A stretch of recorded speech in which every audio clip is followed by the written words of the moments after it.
আমি আপোনালোকক খৰখেদা কৰি আহি প্ৰেক্ষাগৃহৰ ভিতৰত আসন গ্ৰহণ কৰিবলৈ আমি বিনম্ৰতা আৰু 10 মিনিটৰ লগে লগে আমাৰ মাজত উপস্থিত হ'বহি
উপদাসী আহি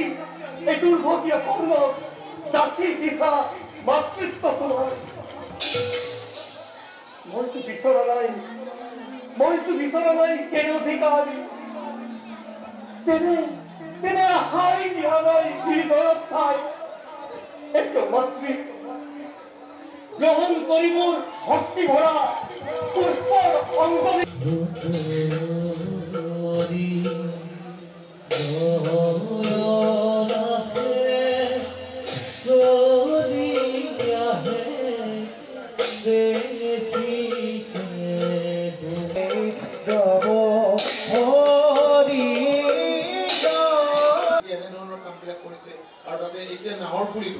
নাহৰপুলিটো যিটো এতিয়া মৃণাল শইকীয়াক দিছে সেই নাহৰপুলিটো বোলে তেওঁৰ তাৰ পৰা আহিছে হয় বাদুলিপাৰত ইয়াৰ স্থানীয় ৰাইজ সাংবাদিক বন্ধুসকল ব্যৱসায়ী দল সংগঠন সকলোৱে জুবিন গাৰ্গৰ জন্মদিন উপলক্ষে আমাৰ প্ৰিয় শিল্পী প্ৰাণৰ শিল্পী যি আমাক এৰি বৰ অকালতে গুচি গ'ল যিটো মৰ্মান্তিক ঘটনাই আজিলৈকে আমাক সকলোকে আচলতে শোকাভিভূত কৰি ৰাখিছে তাৰপিছত তেওঁৰ জন্মদিন আহিল আৰু এই জন্মদিন উপলক্ষে বাদুলিপাৰত যিটো অনুষ্ঠান আয়োজন কৰা হৈছে এই অনুষ্ঠানত আমি গুৱাহাটীৰ পৰা আহিছোঁ ভাওনা কৰিবৰ বাবে কথাটো অকণমান সুকীয়া গুৱাহাটীত আমি সকলো সাংবাদিক বন্ধু একত্ৰিত হৈ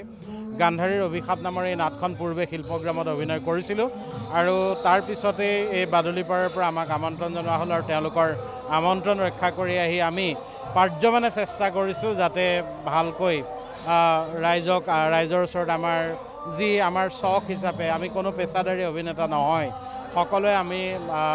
আজৰি সময় উলিয়াই একেলগ হৈ ৰিহাৰ্চেল কৰি পুনৰ ইয়াত বাদুলিপাৰত যি ভাওনা ভাগ কৰিবলৈ আগবাঢ়িছোঁ আশা কৰিছোঁ যে আমি যি যৎকিঞ্চিত চেষ্টা কৰিছোঁ এই চেষ্টা ফলৱৰ্তী হ'ব আৰু বাদুলিপাৰবাসীয়ে আমাৰ ভাওনা ভাগ আদৰি ল'ব সদৌতিলৈ আয়োজকৰ পৰা প্ৰতিগৰাকী দৰ্শকলৈ গুৱাহাটী সাংবাদিক সমাজৰ তৰফৰ পৰা আন্তৰিক কৃতজ্ঞতা জ্ঞাপন কৰিছোঁ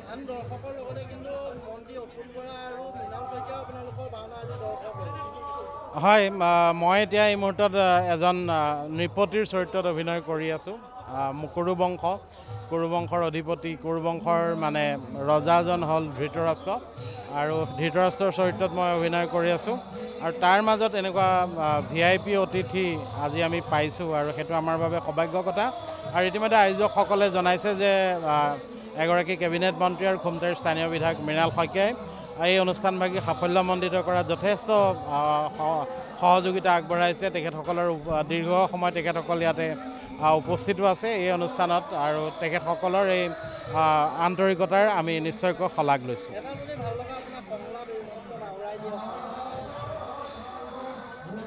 পুত্ৰ শোকত জৰ্জৰিত হ'বলৈ কৈছা ৰাণী হৈছোঁ কাহানী বাই হৈছোঁ যিদিনা তুমি কৰুণাময়ী জননীয়ে নিজ গৰ্ভত ধাৰণ কৰা দেব শিশুক লোৰ মুদ্গৰেৰে মৰিয়াই মৰিয়াই মাংসপিণ্ডত পৰিণত কৰিছিলা সেইদিনাই জৰ্জৰিত হৈছোঁ ৰাণী আজি আৰু অশ্ৰু টুকিবলৈ বাকী নাই অশ্ৰু নদী বৈ বৈ শুকাই গ'ল বুকুৰ চেনেহ নিজৰা শুকাই তলি ওলাই পৰিল আশা কৰিছোঁ সকলো কুশলে আছে চৰিত্ৰটি অত্যন্ত কঠিন গান্ধাৰী চৰিত্ৰটি ত্যাগৰ এক অন্যতম প্ৰতীক গতিকে চৰিত্ৰটি মোৰ ব্যক্তিগতভাৱে খুব প্ৰিয় সেই চৰিত্ৰটি মই নাজানো কেনেধৰণে ৰূপায়ণ কৰোঁ তথাপিও চেষ্টা কৰিম মোৰ 100% উজাৰি দিবলৈ সকলোৱে আশীৰ্বাদ বিচাৰিছোঁ আমাৰ মাজৰ পৰা হেৰাই যোৱা আমাৰ প্ৰাণৰ শিল্পীগৰাকীলৈ এয়া আমাৰ আচলতে শ্ৰদ্ধাঞ্জলি আমাৰ এক প্ৰয়াসে কাৰণ আমি প্ৰত্যেকগৰাকী সাংবাদিক সময় যথেষ্ট কম পাওঁ যদিও ভাল পাওঁ গুৰুজনাৰ সৃষ্টিৰাজিক কিন্তু আমি অভ্যাস কৰিবলৈ আখৰা কৰিবলৈ সময় খুব কম পাওঁ তাৰ মাজতে অকণমান সেই দায়িত্ববোৰৰ পৰা আঁতৰি এইকেইটা দিন অকণমান ভাওনাৰ আখৰা কৰি এই ভাওনাভাগী আমি মঞ্চস্থ কৰিবলৈ আগবাঢ়িছোঁ গান্ধাৰী অভিশাপ ভাওনাভাগীত মই গান্ধাৰী চৰিত্ৰটি ৰূপায়ণ কৰিম সকলোৰে আশীৰ্বাদ বিচাৰিছোঁ আপোনালোক সকলোৱে আশীৰ্বাদ কৰিব সহযোগিতা আগবঢ়াব কৃষ্ণ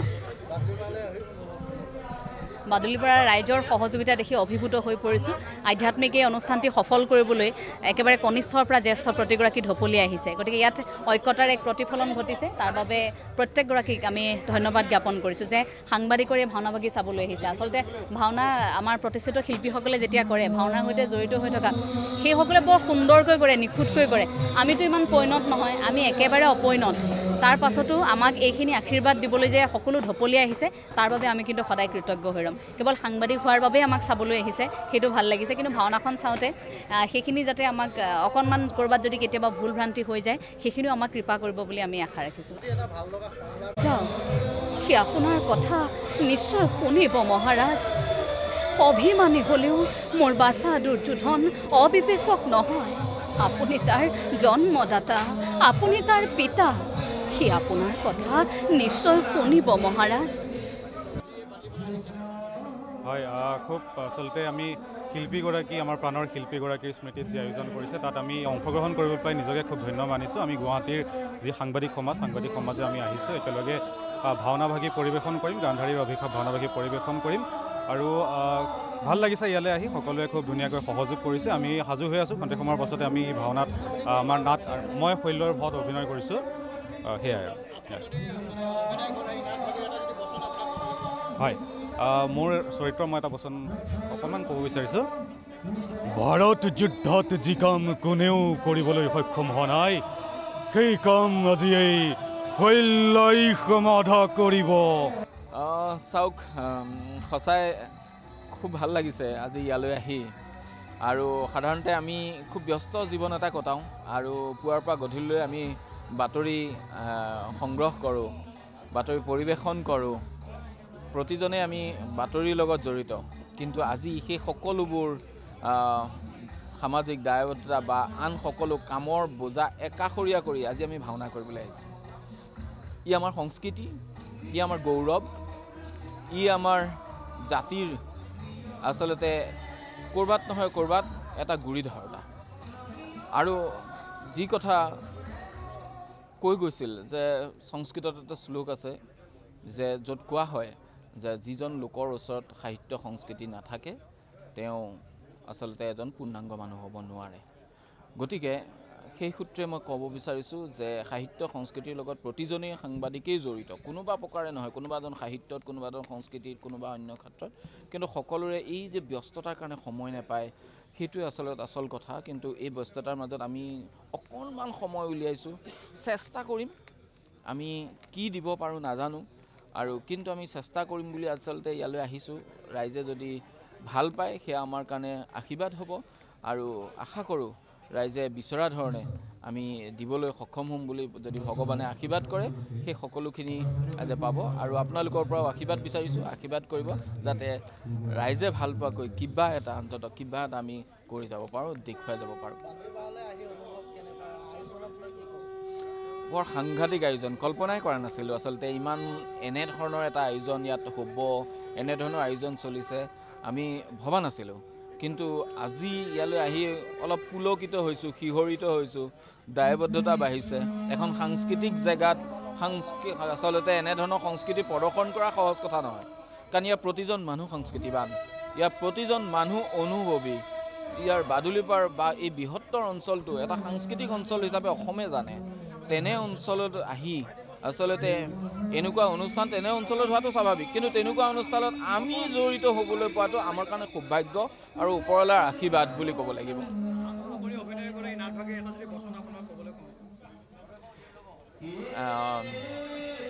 মই ওমকাৰ সৃষ্টি স্মৃতি প্ৰলয়ৰ মই কাৰণ। গুৱাহাটীৰ পৰা ইমান দূৰ তেওঁলোকে আহি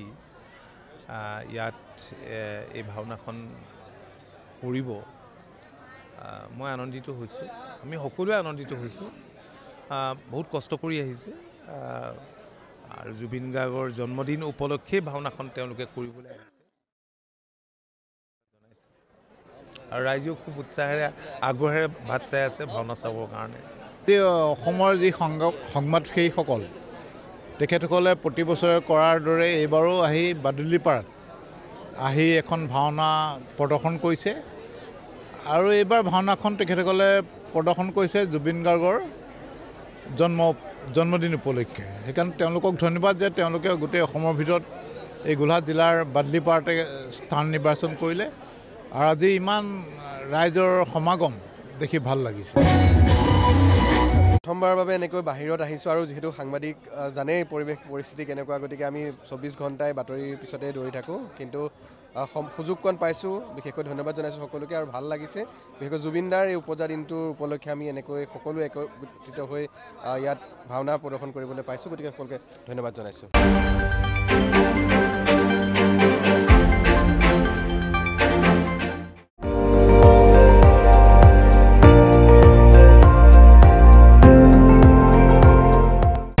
আপুনি চাই আছে ND24, সৰ্বশ্ৰেষ্ঠ নহয় সৰ্বোত্তমৰ দৌৰ।